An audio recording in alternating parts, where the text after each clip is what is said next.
প্রিয় দর্শক, আসসালামু আলাইকুম। আজকে আমি আমসত্ত্ব রেসিপিটা তৈরি করব। এই আমসত্ত্বটা এত টেস্টি হয় যে আপনাদের বলে বোঝাতে পারবো না। একবার হলে তৈরি করে খাবেন।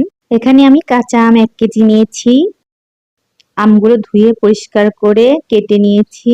চুলাতে বসিয়ে দিয়েছি সিদ্ধ করার জন্য। আমগুলো আমি এভাবে সিদ্ধ করে নিয়েছি। দেখুন, একদম সিদ্ধ হয়ে গেছে। আমগুলো আমি এভাবে ভালো করে একটু নাড়াচাড়া করে নিব। এখন আমি ছাঁকনিটা দিয়ে ভালো করে ছেঁকে নিব। আমগুলো আমি ছেঁকে নিয়েছি। একটা স্মুথ পিউরি তৈরি হয়েছে, দেখুন।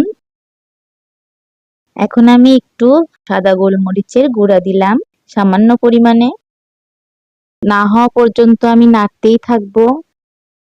এখানে আমি 1 কাপ চিনি দিয়েছি। ভিডিওটা একটু স্কিপ হয়ে গেছে।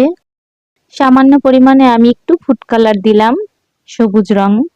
দেখতে যেন একটু কাঁচা আমের মতো হয়, দেখার জন্য দিলাম। এটা আপনারা স্কিপ করতে পারেন, না দিলেও কোনো সমস্যা নেই। কালারটা অনেক সুন্দর হয়েছে। এখন আমি একটু বিট লবণ দিলাম, সামান্য পরিমাণে লবণও দিয়েছি। ভালো করে একটু নেড়েচেড়ে নিব। কিভাবে বুঝবেন আমের পিউরিটা হয়ে গেছে? একটা বাটিতে আমি সামান্য পরিমাণের আমের পিউরিটা নিয়েছি। নিচের দিকে যাচ্ছে না, তখনই বুঝবেন যে হয়ে গেছে আমের পিউরিটা। একটা প্লেট নিয়েছি, প্লেটের উপর আমি সরিষার তেল দিয়ে দিচ্ছি, ভালো করে মাখিয়ে নেব। আর একটা প্লেট নিয়েছি, তার উপরও আমি সরিষার তেল ভালো করে মাখিয়ে নিয়েছি।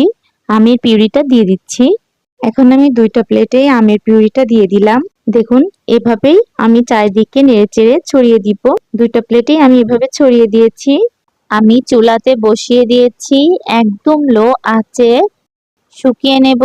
আমসত্ত্বটা হয়ে গেছে, দেখুন। আমসত্ত্বটা অনেক ভালো হয়েছে, খেতে অসাধারণ হয়েছে। আপনারা এভাবে তৈরি করে খাবেন। সবাই ভালো থাকবেন, সুস্থ থাকবেন। আল্লাহ হাফেজ।